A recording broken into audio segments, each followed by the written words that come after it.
குடும்ப ஒற்றுமையா இருக்கணும், என்ன பண்ணுனா நல்லா இருக்கும் அப்படின்னு கேட்டோம்னா, முதல்ல நாம தலைவனும் தலைவியும் தென் மேற்கு மூலையில படுக்கணும் ஃபர்ஸ்ட். அதே மாதிரி வடக்கு நோக்கி தலை வச்சு படுக்கக்கூடாது. 2 விஷயம். இது 2யும் சரி பண்ணணும். அதே மாதிரி நீங்க என்ன பண்றீங்கன்னா, பாயா இருந்தாலும் சரி, பெட்டா இருந்தாலும் சரி, வாரத்துல ஒரு முறையாவது அது பரிசுத்தம் பண்ணணும். அதாவது சுத்தப்படுத்தணும். பாய முடிஞ்ச வரைக்கும் வாரம் நீங்க அத கிளீன் பண்றது ரொம்ப விசேஷம். நல்லா தண்ணீல அலசி நீங்க அத பயன்படுத்தணும்.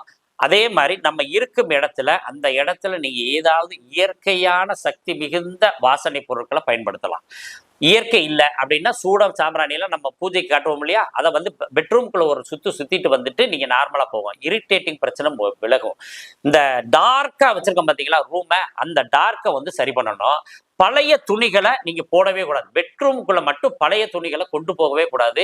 துவைச்சிட்டு வந்த துணியை அப்படியே போடக்கூடாது. இது 2யும் பண்ணக்கூடாது. அதுக்கு அடுத்து நீங்க குளிச்சுட்டு துவட்டுற துண்டை யாரு பெட்ரூம்குள்ள கொண்டு வர்றீங்களோ, அந்த பெட்ரூம்குள்ள போடுறீங்களோ, அவர்களுக்கு அன்று கட்டாய சண்டை நடக்கும். இதை தவிர்த்தாவே கணவன் மனைவி ஒற்றுமை மேலோங்கி நிற்கும்.